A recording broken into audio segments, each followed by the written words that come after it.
When Christopher Paolini was 15, he wrote a book about bravery, battles, friendship, fortitude, dragons, and danger. The kind of book kids like him wanted to read, and that led him to international literary fame. Aragon, eldest and Brissinger, and now Inheritance, the last in his scintillating fantasy series. The last? Or maybe not. It is my pleasure to welcome Christopher Paolini to Studio 4 to tell us more. I say the last in this series.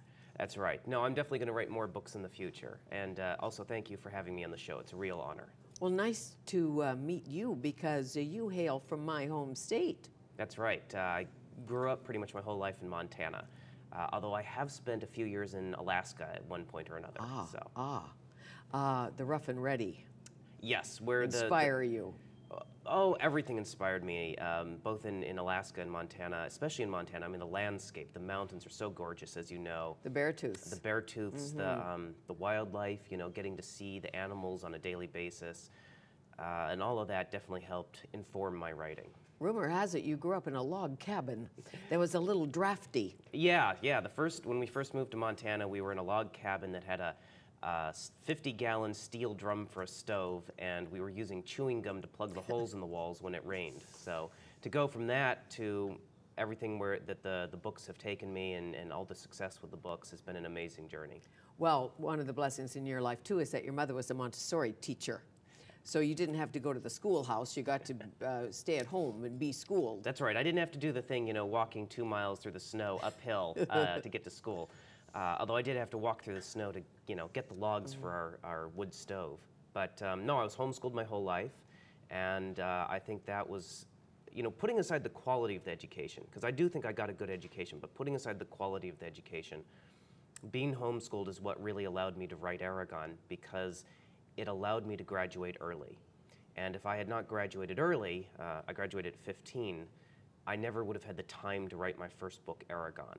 And, you know, as I'm sure you can appreciate, without the time to write, it's pretty much impossible. How did you learn to write? Boredom. Right. When I graduated, I wasn't in school, I didn't have a job, and the nearest town was over a half-hour drive away, and I didn't drive. So I had to find ways to entertain myself, and I decided that what I wanted to do was to try to write the sort of story that I would enjoy reading myself. And did you make up the name Aragon before you wrote, after you wrote? How did it all come together? It was a process. I actually wrote the whole first draft of Aragon without using the name Aragon. Originally, the character was, and I never used to admit this, but now that the series is complete, I think it's okay. Originally, Aragon was named Kevin. Well, who knew? And now Aragon is dragon, well, you've reconfigured dragon, right? That's right. I ended up changing the first letter of dragon from D to E. Why Kevin? You know, my only excuse is that I was 15 at the time. Exactly. I mean, I like the name Kevin, but it was a placeholder while I was trying to figure out the world and the names and what direction I wanted to go in. So tell me about the characters, a little bit about the characters for those who have not read the series. Aragon. Well, Aragon starts as a young farm boy, and he finds this mysterious blue stone that ends up hatching a dragon. Of course it does. Of course it does. And together, he and the dragon Saphira go on a series of adventures, and there are duels and dragons and battles and villains and romance and all the good stuff a story needs. A loyal dragon, I suspect. Oh, yes. And, you know, I think every young person would love to have a friend who, you know, could hear their thoughts and understood everything they were thinking and feeling and was always there to help you out, and could fly with you and could eat anyone you didn't like. Exactly. And is the dragon blue or green or pink? When a dragon comes out of a blue egg, does the dragon remain blue? Oh yes, the dragon's blue, and that's actually because I'm partially colorblind myself. So I see more shades of blue than most people, and, well, I had to make the dragon blue. Of course you did. And the ancient sword, there's got to be a sword in here somewhere. Yes, there's a couple of swords. The third book, Brissinger, is actually named after one of the swords. And Brissinger is a rather obscure word in Old Norse, which means fire. And I just liked it so much I had to use it. Of course you did. Well, it's better than Kevin. That it is. Although Kevin may emerge one day. So how do you put a series together now that you've done it? Well, and you're leaving it? Make an outline and know where you're going? Do you?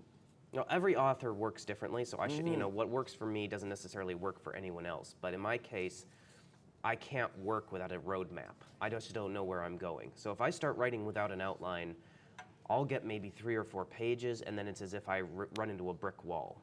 Your English teacher would love that, your English teacher being your mother. That's right. So I found out, I learned very early on that I have to outline everything beforehand. So I did. I figured out the story of the entire series before I began Aragon. The entire series? The entire series. Really? So you knew there would be 4?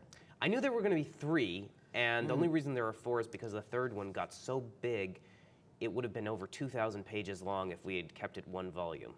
How was it discovered initially? Well, not that you wrote it, you self-published. Right. And that can be the kiss of death, as you know. Yeah. Well, you sell a few out of the trunk of the car.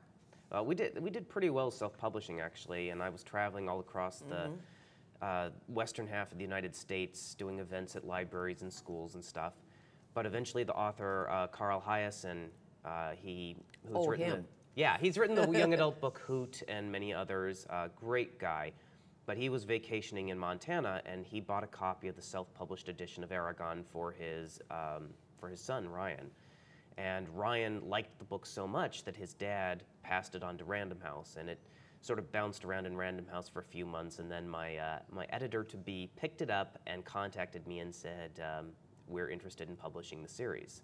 So the journey was 90% incredible hard work and 10% incredible luck. Incredible luck. Random House calls? Hello?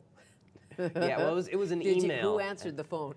No, it was email. an email first. Okay. And the thing was, when it happened, we didn't really understand everything that it signified. We thought, oh, it's just an email. But of course, the whole, publishers do not make offers lightly. So there was a lot more behind it besides just a casual email. I'm sure, and I hope there was a check behind it. Oh, not that long, but far behind. That too. We'll come back with Christopher Paolini. The last in his series is called Inheritance.